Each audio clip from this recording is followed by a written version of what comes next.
Hello, everybody. How's it going today? Welcome to The Lore You Know.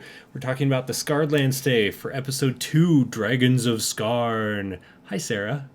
Hi! This is so exciting. Yay! So With me funny. is Sarah Stewart, who is a author of Scarred material, including, and I just got my physical copy. Dun dun dun. So exciting. Vigilant. I'm so excited to read this. And I was telling her And that I have had the e copy for a while, but I never remember my ebook. So to make sure I read it, I got this one. And I will if post a link in the show notes so everyone can go and order a copy because yay! I see you in person, I will sign it. And Awesome! if you give us a review, Fran will write you a haiku on any Awesome. subject you want. As that's her party trick, is writing haikus, and until we're overwhelmed with reviews, which I don't expect to happen anytime soon, she's still offering this service. So if anyone else listening decides to write a review on any medium that more than two people see, Fran will write you a haiku on any subject any subjects you can Google. So, That's awesome. yeah, yeah. Sweet. And believe me, she's written weird ones. So so dragons. Yeah, Like so we dragons. we we D&D is Dungeons and Dragons. The dragons, it's in the name. But Scarred Lands is weird. Because does Scarred Lands have traditional dragons? Well, yes, but do you get to see them? Not really. Why not? I guess it Good depends on where you're question. at, but Depends yeah. on where you're at. Depends on where you're at. But in Ghelspad, which is where we spend 90% of our time, I know of, off the top of my head, I know of one two dragon in the entire continent. And he's in a cage and very sad. So where the hell are all the dragons? And what do we have instead? So first, I want to talk about the history of going back to the history of Scarn and where the dragons came from Mm-hmm. and why they're so weird. Um, so last time I talked about how Scarn was created by like the the spirits, the Ushada, who became the Titans, went up to the nameless orb, the moon, and nommed on it and became Titans. In and around during that time, give or take, and again, this is quote prehistory, nothing's recorded, vague, don't really know what happened. But there was this chasm, like this giant fissure that ran through a section of these islands. And out of this fissure came these fundamental elemental beings. And they became the dragons, basically. The original 10 dragons came out of this thing, and they're just basically with pure element fire, uh, electricity, I guess, and acid. Is acid an element? Well, you know the things the dragons breathe, so are kind of associated with. And the dragons themselves associated with with the four elements. So there's like earth dragons, which are like blue dragons, and I think one of the other sub elements. I'm gonna say copper. Um, don't quote me on that. And then fire is red dragons, and water is black dragons, metallicas, and air is white dragon. So the color dragons are easier to element. Anyway, they all kind of clump into the.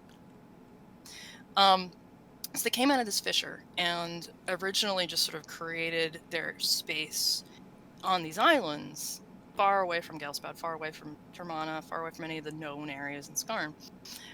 But they can fly, and eventually they flew over the ocean to find the rest of Scarn and ran into the Titans and are like, "Ooh, what are those guys?" And they're even more powerful than we are, and we're really badass.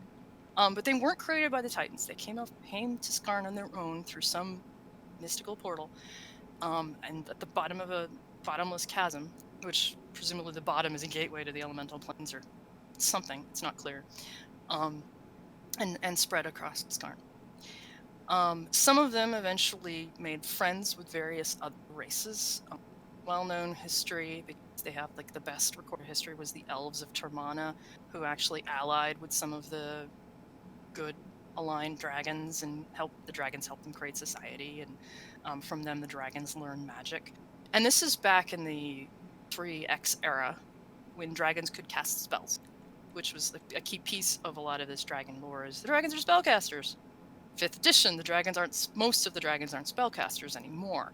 So there's that complexity. It's like, how do we align this to edition? We don't know yet. Still trying to figure that out. But that was like a key to that in terms of them having an influence in society. As time went by, other mortal races just determined the dragons to be a threat, because a lot of the dragons, frankly, are. They like, I'm hungry. I'm going to eat these sheep that are off in this field, and they're like, don't eat my sheep, right? Or this person, or whatever. So people got upset. So dragon slayers started happening, and the thing about dragons is there's not a lot of them. They don't populate fast. They don't breed fast like humans and other races do. So these people became dragon hunters. And the dragons were like, no, they're huge and big and badass. They can't hurt. Oh, wait, there's a ton of them. And so these dragon hunters would kind of overwhelm and start killing dragons. And the dragons were like, we will fight them. But the dragon leaders were like, we really don't want to fight them, because that could create just bad things. And like the dragon hunters started stealing their eggs, and it just got bad. So the dragons called sort of a come home back to the Dragonlands thing.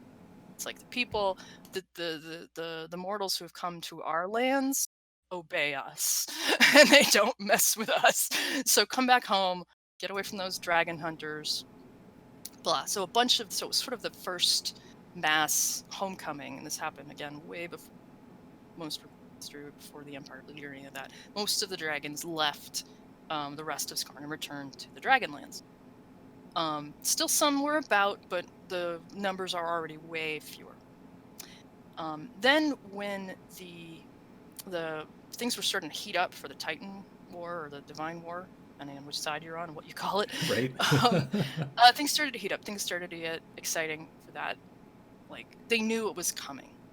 You know, it wasn't like it was just like, oh, we're gonna go to war. It was like, we're kind of know this is coming. We know that eventually things are gonna heat up, and the gods and the Titans are gonna duke it out. At least some of them. We don't know who yet, but. And the gods were like, if we get the dragons on our side, we will totes win. And the Titans were like, if we can get the dragons on our side, we will kick their ass. So in fact, I think that's a quote from the book. We will totes win. We'll totes win. No. So they were all like, okay, how do we get the dragons to ally with us? And the dragons were like, we don't want anything to do with this. We already had the dragon hunter crap however long ago. We really don't want to be involved in this war. And by this point, the dragons had an emperor, who was like, no, we're not doing this. Everybody come home. We are getting out of there. We do not want to be involved in this. If this war is going to happen, we do not want to be involved. Maybe we can check things out when it's over, but for now, we want nothing to do with these other. And they'd also created several other edicts at the same time, the emperor, like no breeding with these other races either, because during kind of the time of wandering about, they're like, oh, we can actually breed with these other races, and you got like half dragons and weird other things, and the dragon's like, no, purity, we only want purity, no more breeding with other weird races, it's strange, we get these creatures that we don't like, stop that. So and the dragon emperor is very lawful, like so most of the dragons came home, but they were like, it will be suspicious if we all just bugger off. But they didn't want the other races to realize that they were leaving, because then they might get followed. They didn't want the other races to find where they lived. While some humans and elves and halflings had moved to the Dragonlands, it was like in ancient times, and no one remembered the way anymore. So those connections were all lost. So they created these like fake dragons, and at least in Ghelspad, one or two really clever dragons created a bunch of fake dragons to leave behind, to be like, these are dragons, so that when they hear legends of dragons, they'll find these guys and they'll think it's us. And so they made these like basically animals. They call them mock dragons, and they have these kind of weird wing-like things, but they can't actually fly, and they're just they look like wings, but not really. And they're not really much smarter than animals, certainly nothing compared to a real dragon. But that's about the closest thing to a dragon you find in Ghelspad, because, like I said, nearly all the dragons had left.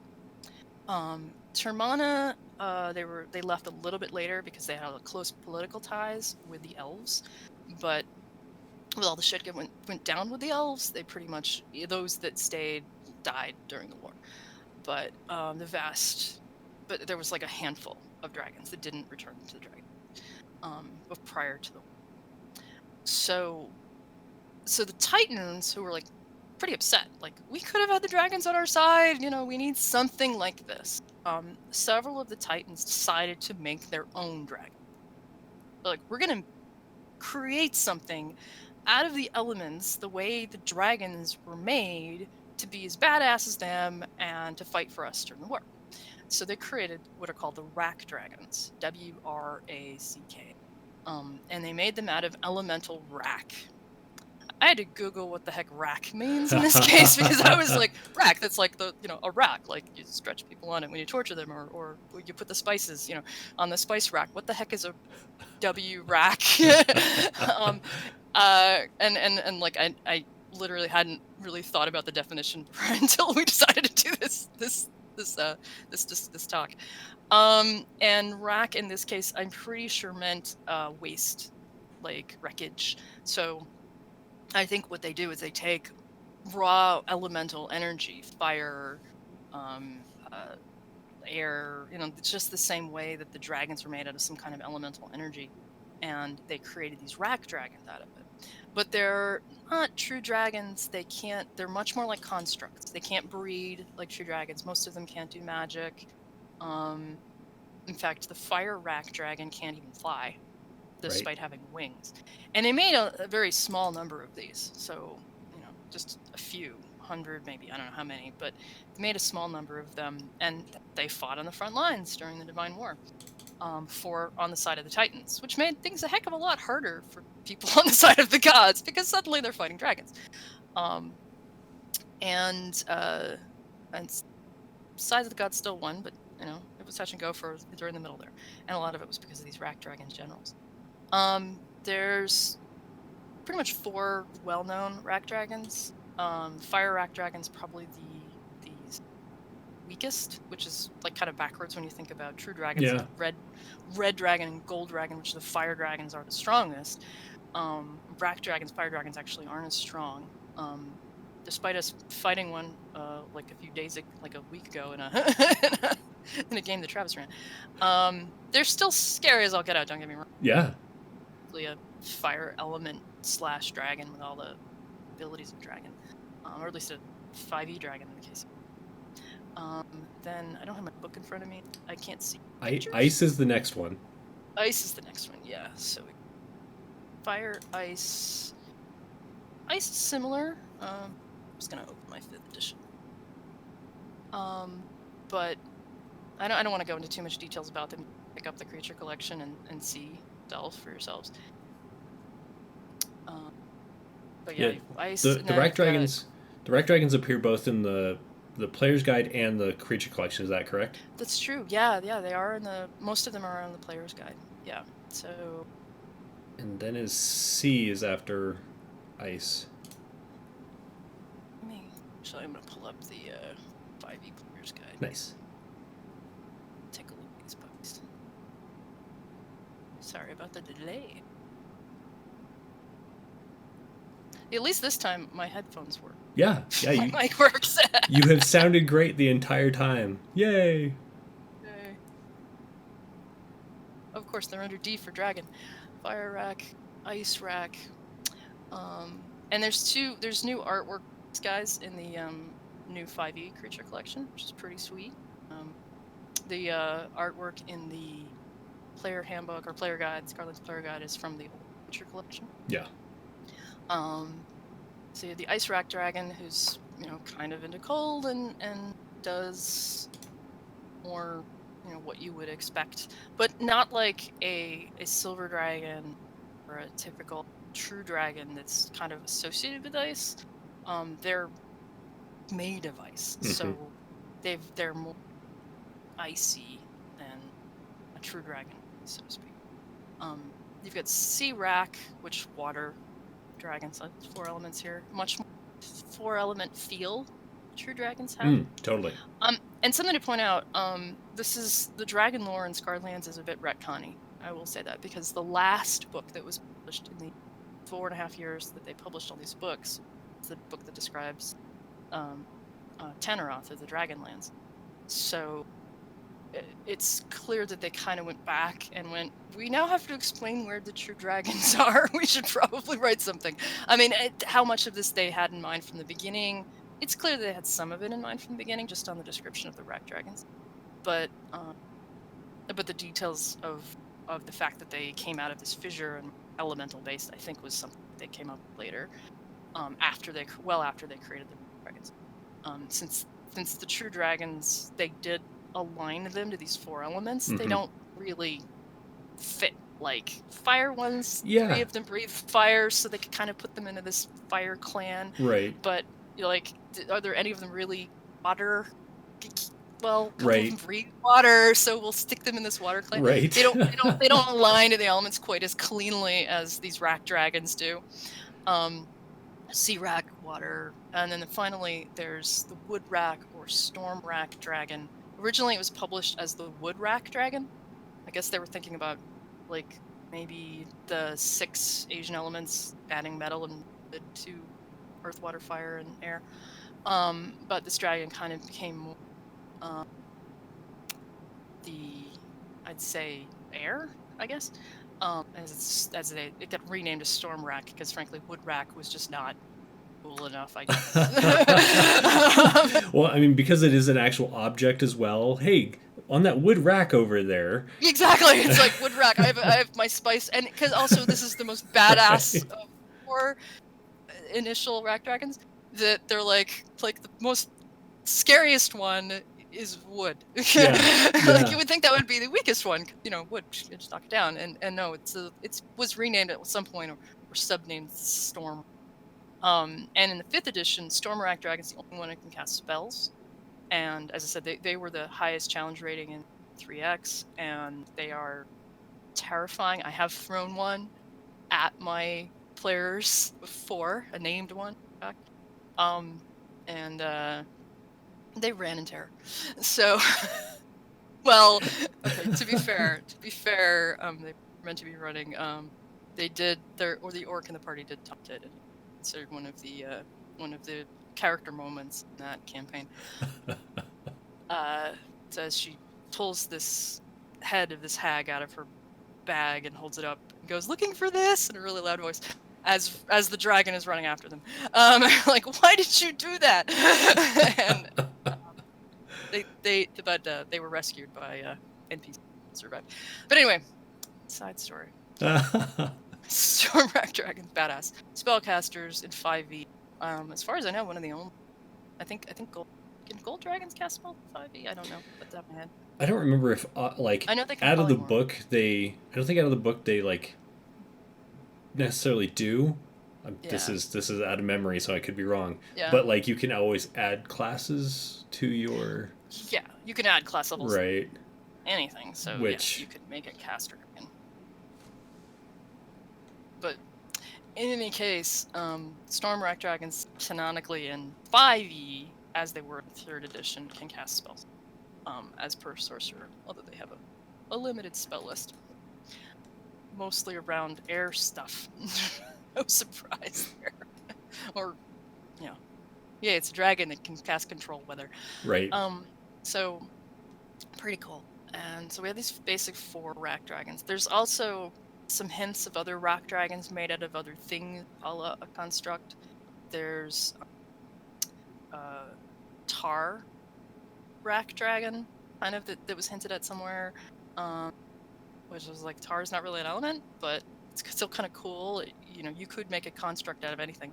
It's one of the other things in Scarlands is funky golems, because there's this concept of spontaneous golems, that golems just show up out of things that have strong emotion and created. You do not want to find a golem that was made out of a gibbet, hangman's noose, and all of that. They exist. Right. So it maps that some of these would turn into rak dragons, like other kind of things. So there's a tar one, and and there's another one that's not quite a rack dragon, but category.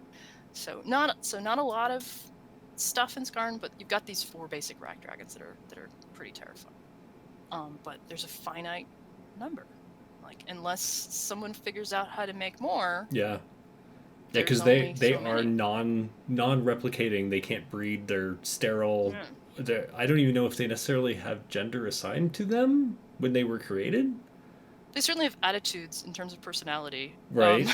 So they do. They're individuals, and every rack dragon is named out there, So of the X number of storm rack dragons left, I know of a couple that actually have names, but yeah, presumably they have personality-wise have adapted genders. They don't necessarily need to because they're in much that way construct. They're considered, in terms of type, they're considered dragon because they can do what dragons do: claw, bite, and breathe things. Right. But and tail attack and all those other things that dragons can do. But in under the covers, they're really a construct. So, take that as you will. Now, you could have a cool plot around, I've got a villain who's trying to create a rack dragon. Yeah. Or I've got a rack dragon who wants to make more of it and is using magic to create more, create offspring. There's infinite potential of really cool rack dragon plots. Totally. Now, going back to true dragons, we talked about mock dragons. Going back to true dragons, on Ghelspad, we know of one that's canonical. In the city of Shelzar, on the southern central coast of Ghelspad, they actually have a zoo, because that's a huge city. They're like, we've gathered weird beasties from all over Ghelspad and put them in cages. And at some point, this zoo got their hands on a dragon egg and hatched it. And there's this black dragon in a cage in Shelzar, who's sad because it doesn't know how to speak Draconic. It didn't grow up around dragons, so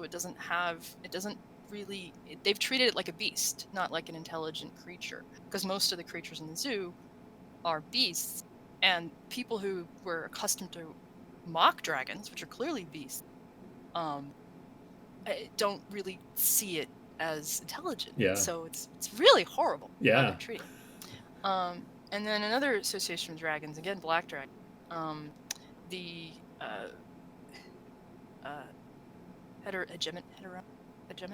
the hegemony of Calastia Empire, basically. Their symbol is a black dragon.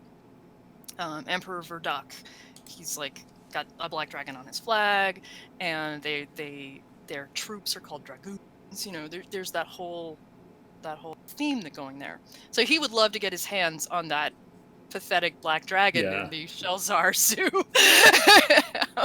Believe me, he would love to get it, even though I don't know if he'd know what to do with it.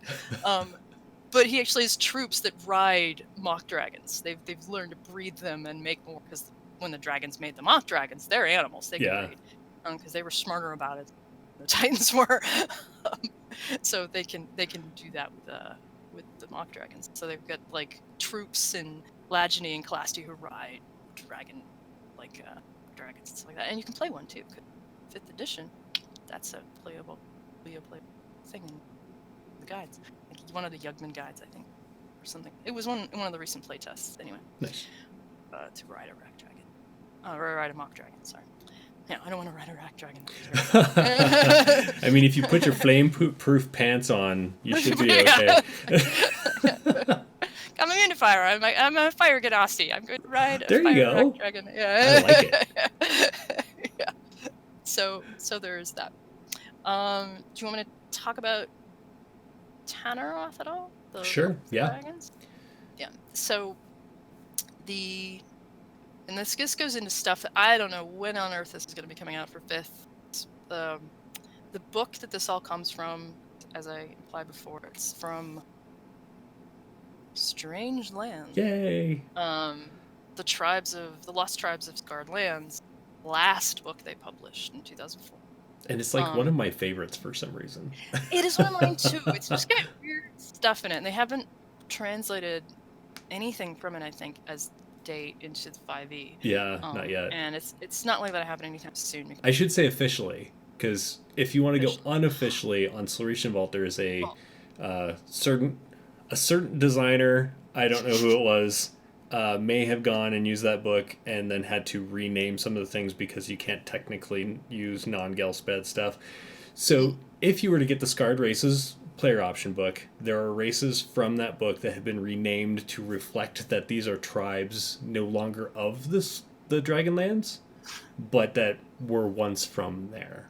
Yeah, because there's certainly implications that the Dragonlands, that people migrated from the Dragonlands into the Dragonlands. Yeah. Because in the Dragonlands is called Teneroth. You want me to actually spell it? I'm looking at the description of Teneroth. Teneroth. Can't find the freaking name anywhere. Yeah, I should have spelled it out put it on the screen, but I forgot. Yeah, sorry. Yeah, it's fine. It's fine. It's not on the map, but that's what it's called. Tenaroth. Found it. That's not too bad. Yeah, so that's why I pronounce it that way. I always try to spell the things because I know I pronounce everything slightly weird, or a lot of things slightly weird. So I was like, this is how it's spelled, and this is my wackadoo way of saying it, which may or may not include all the letters in the spelling because I tend to misremember things. So I think it's Teneroth. In the original text in this book, it's not 100% clear where the Dragonlands is. There's a reference to it on one of the other continents in this book, because this book introduces 3 new continents: Asherak, Fenrilik, and Teneroth. Fenrilik is the North Pole. It's basically it's sort of a continent on the North Pole. It's really cold, ice covered. I feel like even though it is the North Pole, it's more structured like Antarctica is, where it's more glacial than our North Pole is. Ice. It's if you put Antarctica at the top instead of the bottom, but just kind of a lot of Scarn, honestly. Yeah, that's fair. The biggest continent is on the southern hemisphere, and Asherak, we know, is somewhere to the east of the Blood Sea, which is the one reference to it. Asherak is where the gods were born, and on the Asherak map, there's an arrow, and in this book, there's an arrow pointing to the southwest, saying Dragonlands over there. So presumably they're closer to Asherak than any of the other continents. Certainly Fenrilik, I suppose. But beyond that, there's no other indication. The new publication in the new SLPG has teeny little paragraphs for each of these 5 continents. That's the only reference you find is these 5 little paragraphs. And the description of the Dragonlands says South Pole. And I was like, awful warm for that. Right? Capped mountain, but it's not considered ice-covered terrain by any means. I would say it's necessarily tropical, but it seems pretty temperate. There's forests and people and stuff. But fair reason why. I think I know why. I haven't talked to the developers. I don't know for sure why they decided to put it there, but it makes sense given all of the other Scarred Land canon. Because of that great rift I mentioned at the beginning, there's 2 huge rifts on Scarn. It's basically crevices that go down to who knows where, possibly a portal to another dimension, who knows where. There's one on the North Pole in Fenrilik, and there's one in the Dragonland. And it maps that they would be on the Northern Pole. Great, I think. And also, we talked a little bit about when they defeated the Titans. One of the Titans they defeated, Ghelspad. I can do this.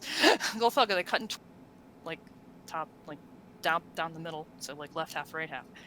And they and it's described as when they kind of disposed of them, that they buried each half on the north and south poles in chasm.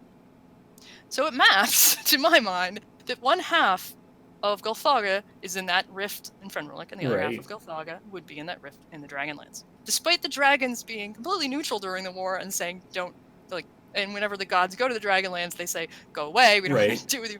My guess is they just came and dumped all their trash in their backyard. Yeah, they'd be a little mad too. Yeah. And so I figure a couple of the gods during the night or something snuck in, went down in the cabin, and stuck a Titan down there. Don't mind us, we'll just do this. Which makes me think, okay, everywhere a Titan is buried, bad shit has happened. The Blood Sea. I mean, they don't call it the Blood Sea because it's a great place to hang out. No, and that's because they had him down there. The morning marshes, Scarn is buried in the morning marshes, eking poison into the water and all this stuff. So you would think that if my theory is correct, and no lore actually clarifies this, but if my theory is correct, and there's half a Titan buried in that chasm in the Dragonlands, the bad shit is coming out of that chasm now. So they might have problems. Right. Don't know. So there is that possibility, but there being these fissures on the South Pole, I think makes sense. Why is it warm down there? Crazy axial tilts. Yeah. Magic. A wizard did it. A dragon did it. Who knows? Who cares? It's not super, I think, but it could be there.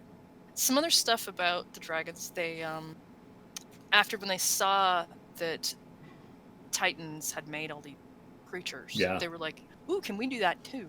We're powerful, magical. We're not quite as powerful as these 13 crazy beings, but we're pretty badass. They figured out how to make races as well, not just through breeding, but through like magic. And they made the... Oh, sorry, you cut out just a little bit. They made the kobolds. Awesome. Yeah, and they made another race called Tatsuri? Tatsuri, yeah. Tatsuri, which are sort of not half dragons, but just another kind of dragon men, to go all the way back to Weiss and Hickman. Kind of a dragon men race. Not yet playable races in 5e. Don't know if they ever will be anytime soon. But these were things in the 3X. And the Tatsuri are kind of like half dragony kind of thing. Yeah, they also... Yeah. They seem to be like physically they almost have like a human, maybe an elvish look to them, but then they have like draconic features where like they have scales or dragon feet or dragon hands or little horns or whatever, and it was always weird to me that they... So it talks about how they saw the Titans making this and they wanted to try, but everything they create is draconic. They can't make something that isn't, and therefore I feel like the Tatsuri were like, we're going to try and make a human or an elf. And this is what they got instead, because they literally cannot, through their magic, create a non-draconic race, which I thought was, once you get that, it's really interesting. Like their origins, they're like kind of a mistake. And in the Dragonlands, the other races other than the kobolds, the Tatsuri, and the dragons are humans, elves, and halflings. Yeah. So, could have been that they took the halflings to make the kobolds, and then took an elf or a human to make the Tatsuri. We don't know. And presumably there's some half dragons running around too, but because of the edict of no mate with other races, half dragons will be like, I'm not a half dragon. I'm human all the way, really. Right? I'm just a sort. Yeah, because they kind of have to hide their identity, because it's totally illegal and punishable by like death or some other kind of punishment. So no breeding with dragons anymore. Not that it stops them. And since the war, they've cheated quite a bit. So there's some, because during the war, I'm gonna possibly get into my own headcanon, but during the war, even though Tenoroth was neutral and very little of the war touched those lands, and they certainly weren't, possible exception of Gulfaga's corpse, weren't infected by anything that happened during the war. Somehow during the war their emperor died. Or empress, I think at the time. Whoever it was, they died. And the way that the emperor works, it's really funky. To become emperor, you have to consume the body of the previous emperor. The first emperor was tattooed with the marks of the 4 clans of the element. Over time, the dragons who originally set up based on basically breath weapon type realized that they kind of didn't necessarily agree morally with other people in their clan. Meaning, they stuck the red dragons and the gold dragons and the brass dragons in a clan together, and the gold dragons are like, we're lawful, and the red dragons are like, we're evil, and the brass dragons are like, we're chaotic, and it's like, this doesn't. So they created they created these societies around a different way of configuring the 10 dragon types around alignment. So in addition, so you have these 4 clans around element, and then you have these 4 societies around law and chaos, good and evil. So instead of, so suddenly gold and silver dragons were hanging out together in the I want to get it right, Dragon Society of Righteous Majesty, is that right? And the but the fire dragons are hanging out in the fire Blazing Dragons of Flame clan. These I don't have memorized. There's 8 of them. There's too many. So they've created this structure around: are we aligned by element, or are we aligned by alignment, or by belief, I should say, because nobody says alignment in real life. Right? What's your alignment? Yeah. I don't say that generally, but it is like, what is your moral beliefs? We believe in law and good, or we believe in law and chaos. Law and evil, or chaos and good, or chaos and evil. And so they'd align that way. So they've got these basically 8 organizations, and each of the organizations has a leader, which are called shoguns. Weird. Because one of the early designers apparently really liked historical Japanese culture. There's definitely a Japanese flair to the Dragonlands. I'm not a big fan of taking human or Earth, I should say, of Earth culture and sticking it on to a fantasy world and just saying they're like blah. I mean, it's nice to say that in terms of to get your players a feel, so you can be like, they dressed like in Arabia, or they dress like that, just to get a sense, or the weather is like blah, because it's easy to map. Like the weather in Vesh. The weather in Vesh is kind of like France. Okay, I can picture that. Yeah, but it doesn't mean that Veshans grow wine and speak French. Right. No, they grow wine in Nouvenaire. I don't know. I'm making that. But so I wasn't a big fan of them sticking Japanese culture on the Dragonlands, but it still makes it interesting. I imagine like the halflings have pagodas and most of the art for it definitely has you see pagodas, you see the archways, and I don't know what they're called, but there's that definite archway design. It's all and even the Tetsuri, they're wearing kimonos, and stuff like that. So someone really liked ancient Japan here. So there is definitely that vibe. The emperor, they have an emperor. So when the societies were formed, the emperor got 4 more tattoos. So now the emperor is covered in 8 tattoos, 1 for each clan and 1 for each society. The emperor is considered above all of that. They're not part of they may have come out of a society or a clan, but they're not part of a specific one anymore. And whatever their beliefs were, they now have to be neutral to it all. So in a way, the emperor is more true, supposed to be, at least behave more true neutral than in any kind of specific alignment. They also talk about dragon heaven, that when dragons die, before the coming of the gods, when a mortal died, they would the god of death would come and fetch them, or and or some messenger or whatever, and they would face this door. Anyway, they could wander about as a ghost or whatever for a while, but eventually, if they got their stuff together, they would face this door, and they'd go through the door, and they'd get reincarnated as something else. They could come back as anything. Could come back as an elf, could get reincarnated as a human or as a fish, whatever, something with a spirit. The dragons didn't follow this. They went to a dragon heaven, or at least eventually didn't follow this. In the early days, they may have been reincarnated. It's not clear. But the dragons now believe that there is a dragon heaven that they all go to. And this dragon heaven is of a neutral alignment. Oh, well, the dragon emperor. Now we're going to go into Sarah's headcanon.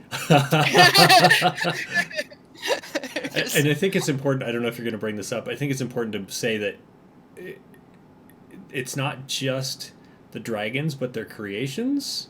Yes. But not... kobolds. Right.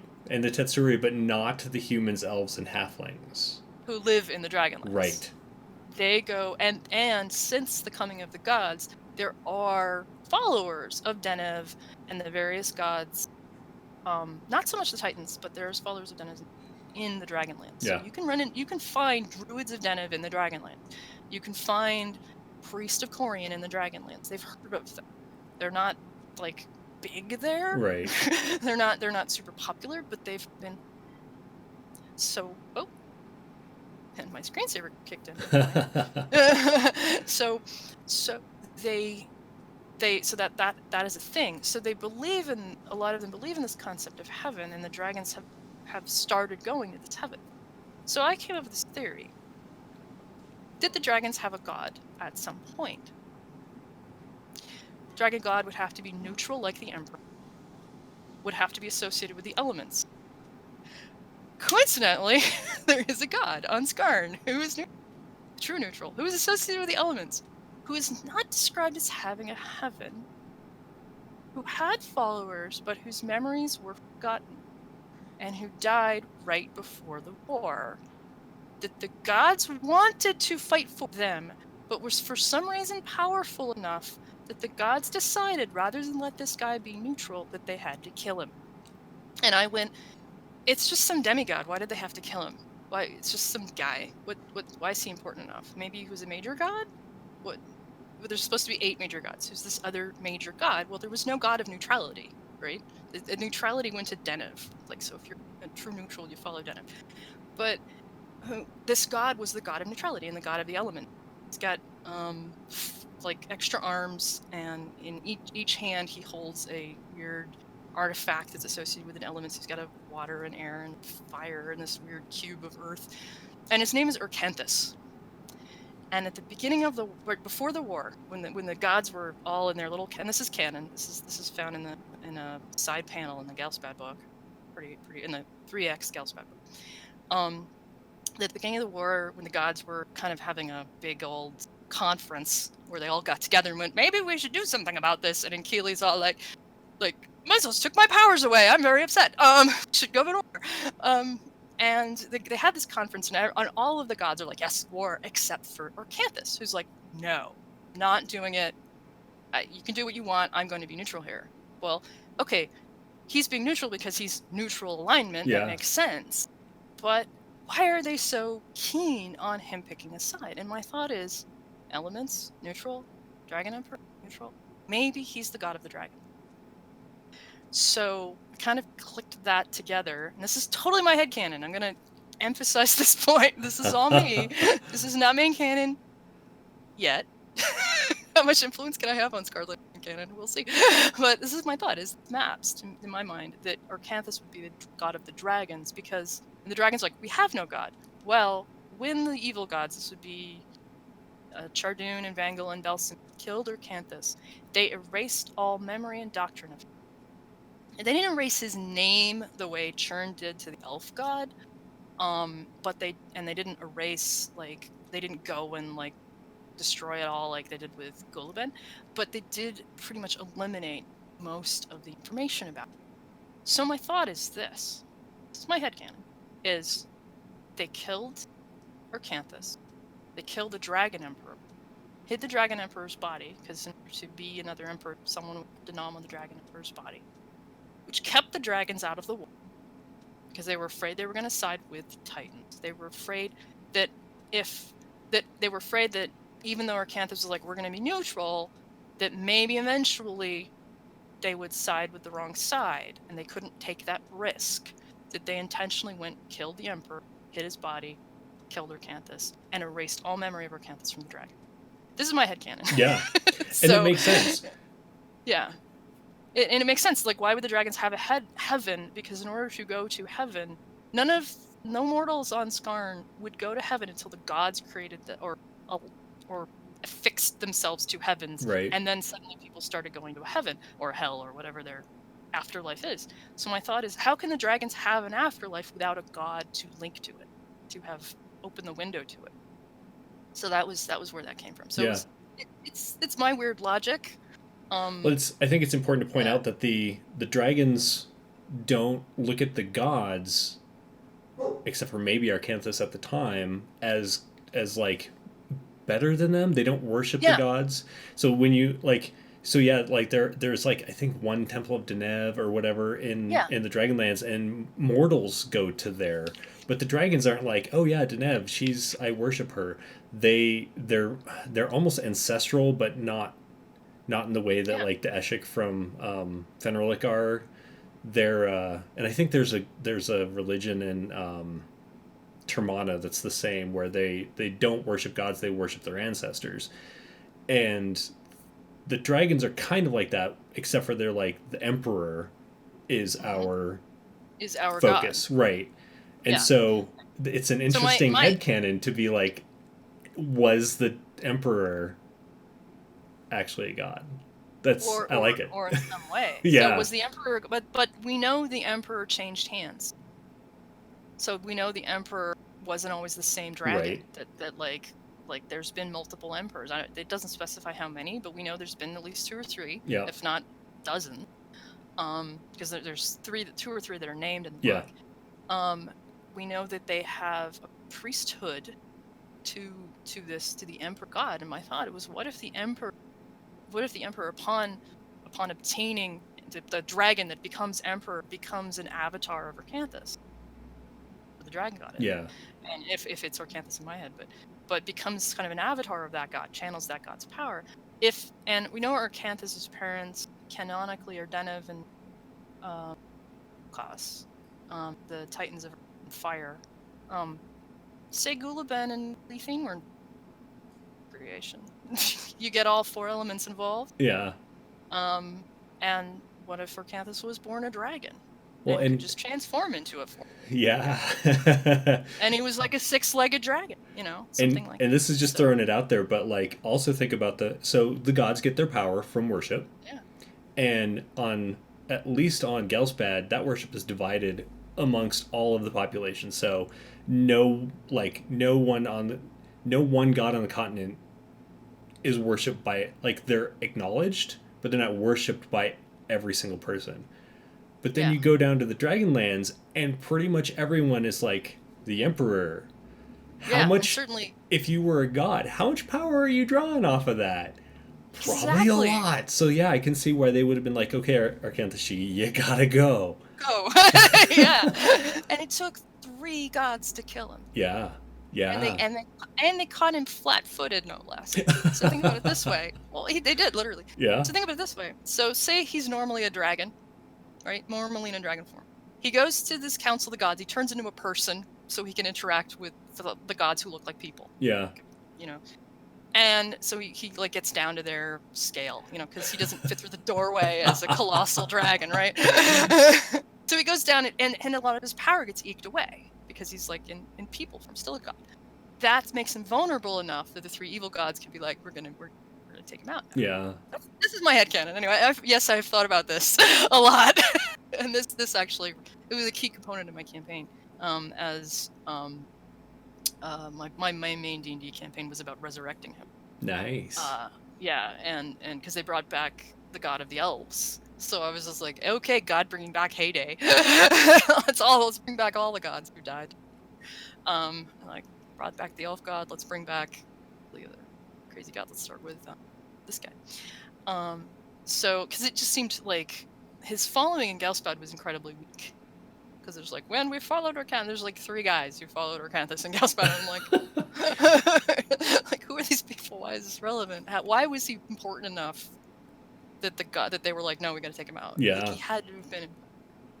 And that was kind of the thing that I came up of. I like it. And thanks. Thank you for liking it. I have no idea if it'll go beyond my own campaign. If it does, if I'm allowed to insert a little bit of this in Through Shadows and Dreams, if Onyx Path lets me. Yeah. So right now that the first book in that series is considered canon. Whether or not future books will be considered canon is up for debate. But the first book certainly is. The second book does not dissuade from canon at all either. So, and the third is, the planning for the third isn't like to, but what we thought was going to be this second book is now the third book, because this like intro to the second book is turned into an entire book. So it's like, we thought this was going to be like 30,000 words. Oh, look, it's like 130. Well, I guess this is book 2 now. So it's amazing when you actually write things down in order to get a concept across how many words you have to use. Yeah, totally. As we've discovered. It's like, no, that's too many words, takes them out.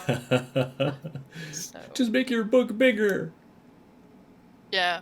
Well, it's interesting, to be considered a high fantasy, to be considered a novel, according to, I guess, dictionary definition or publishers, I don't know, is 50,000 words. NaNoWriMo, they're like, oh, write 50,000 words. You've written a novel. Right. Well, how many fantasy novels do you know that are only 50,000 words? Right. Like, none. None. And 100,000 is sort of the minimum bar. And that's like, you just made the minimum bar for fantasy novel. And most fantasy, you look at, I created what they called the Harry Potter scale. Right. Where it's like, well, if you line up all the Harry Potter books, it's like from not from first to last, but from smallest to largest in terms of word count. It kind of gives you a good sense of how big a fantasy novel can get. Because the bigger Harry Potter books, I think it's like Phoenix one is like I think it's the longest. Yeah. Ridiculously long. It's like 300,000. I don't know if it's 300,000, but many, many words. So that was my scale of writing Vigilant. Was like, okay, we have to do better than the second Harry Potter. That's fair. Yeah. And Chamber of Secrets, and we it does have more. So anyway, that's.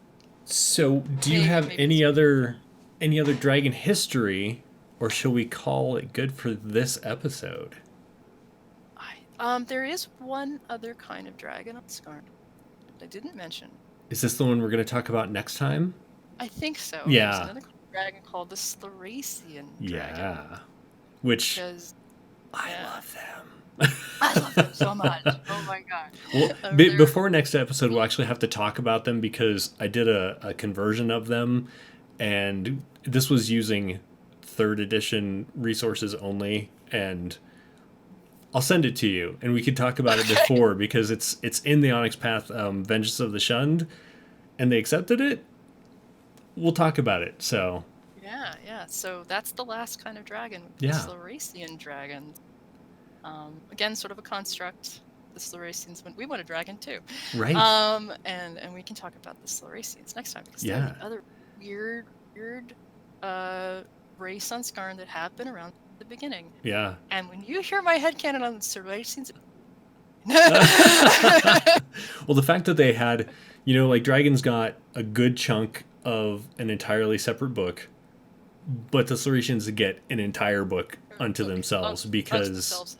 Yeah. And bits in some of the other books too. Absolutely, yeah. Yeah, they are all over the place. So, yeah.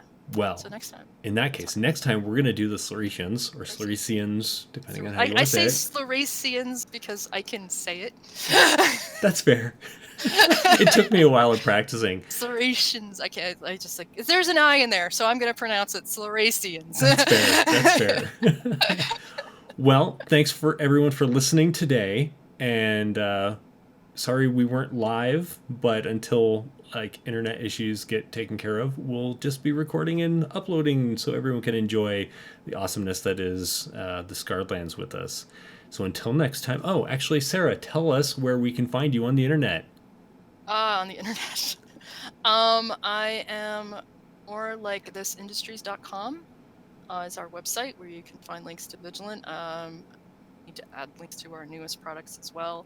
Book is on Drive-Thru-Fiction, also on Drive-Thru-RPG. You can find some of our other materials, Scarlands calendar, and a new adventure on the Blood Sea called Vigilant Training Mission, Maritime Patrol.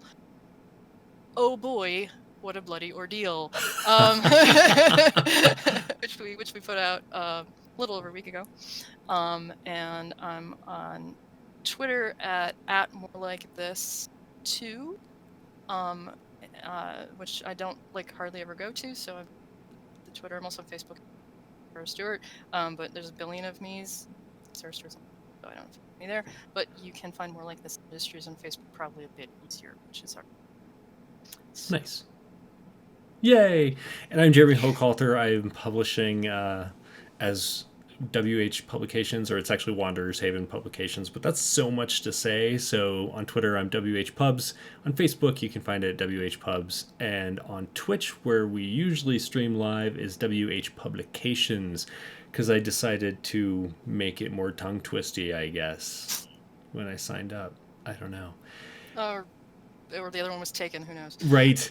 If you want to check out both Sarah's and my stuff on the Saretian Vault, it's drivethroughrpg.com, and then you can search for us, and I'll put notes in the or I'll put these links in the show notes so everyone can find them. Some of these scarred, or some of these Strangelands races from the Dragonlands and beyond might be in there in a worked around kind of way. Yay. So until next time, we will wish everyone the absolute best, and stay healthy, stay safe, and we'll see you next time. Bye.